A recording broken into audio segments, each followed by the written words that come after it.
Mike Tyson appeared on Good Morning Britain this morning, and now that UK show airs live from 6 a.m. to 9 a.m., which would be 10 p.m. to 1 a.m. in Los Angeles, where Mike is.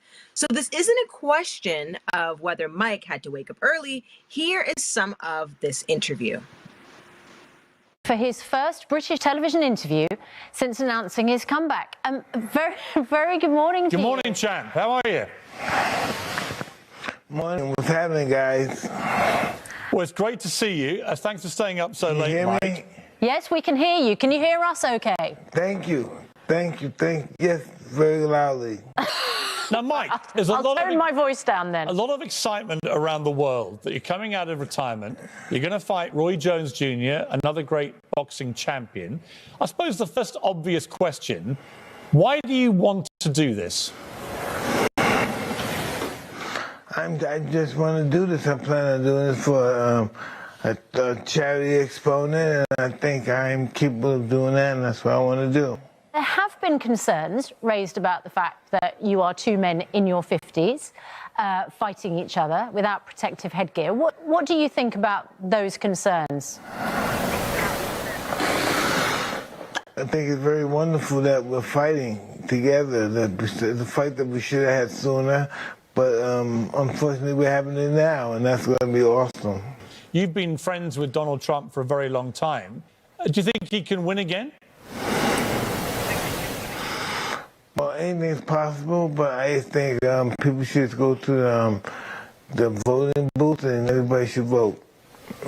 You're able to vote for the first time in quite a long time, aren't you? Is that important to you? Yes, this is true. Yes, that's very important to me. I get to cast my vote and vote for who I want to vote for, and that's good. One of the big issues this year, Mike, has been the Black Lives Matter protests around the world, particularly, obviously, after the appalling killing of George Floyd. What do you make of the movement, the protests? Do you think it's going to affect real change? Hey, they have the right to protest. Protest is really going far, and we don't know how far it can go, but it's really doing good right now. It just shouldn't lose this momentum. Okay, first I'll say some of the comments, because then it explains why Mike had tweets. So Face says he does seem drunk or has some mental issues going on. Yeah, Bellagio says, is Tyson drunk or on drugs here?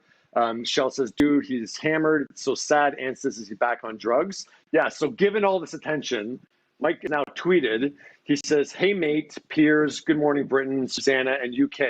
I tried to stay up late for interview, but fell asleep. And like a lion, I'm hard to wake once sleep. Training hard and going to bed early. I had no monitor, so I couldn't see you guys. I forgot to look into the camera. So, Ross, what do you think of that explanation? I've heard this from many people who have talked to Mike Tyson over the years, and that is, if you want good Mike Tyson, you have to get Mike Tyson early. Because he goes to bed, he's at his best early in the morning, and he goes to bed early at night, and when he's done training, he smokes a ton of weed.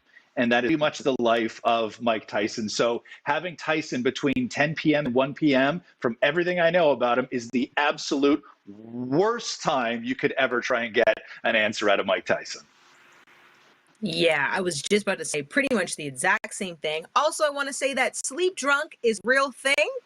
Just wanted to add that in there. I know we said marijuana might be the source of this issue, but I want to point out that sleep drunk is the thing. You get confused and have disorientation from not having adequate sleep. I know that I'm very off. I'm off myself. Therefore, that could be why Mike was. Because that was really intense. I mean, it's one thing to like have to wake someone up. Like that was intense. Like that stumbling, not really knowing where you are. Like that. Like I'm surprised whoever, because you can tell there's people in the room because he's looking at people. I'm surprised they let him go on if he fell asleep and he wakes up and he's in that kind of state and they still let him go forward. It's funny that Good Morning Britain has not posted that interview on YouTube. I took a look and they posted all their other segments there. They haven't posted on that one, probably on Mike's request. But yeah, like that's a very intense, waking someone up from a slumber, and that's the state they're in.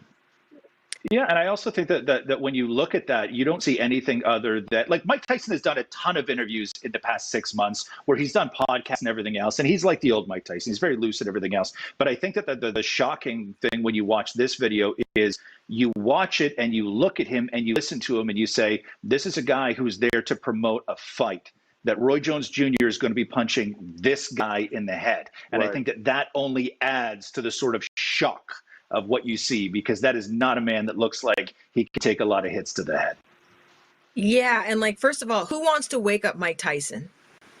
Not me. Just saying. I don't. Second of all, Piers Morgan was having a field day. You know, people were in his ear like, do we cut? And he, you know, Piers was probably like, hell no, we keep this running. And third, like, do people not love Mike? Like, who was there present? I would have cut the camera. It would have been like, bloom, shoop. As soon as he was leaving, like, just a little bit off, I would have been like, nah, we're not doing that. Because it was just a train wreck, just going slow. Very unfortunate. I hope Mike gets together. I want to see this fight. And yeah. Yeah, because it crossed my mind too. Like you said, Roz, like with the amount of body shots, the amount of headshots he's taken over his career, and like you're saying, if that's his daily routine and how he gets through, how he functions, like you just wonder, like, where he really is at mentally and physically. Because yeah, you hope he's okay. And all boxers really, like, the beating that their body takes, and over the years, I'm sure it takes its toll. So yeah, I guess he was just sleep deprived. So hopefully that's all it is for Mike.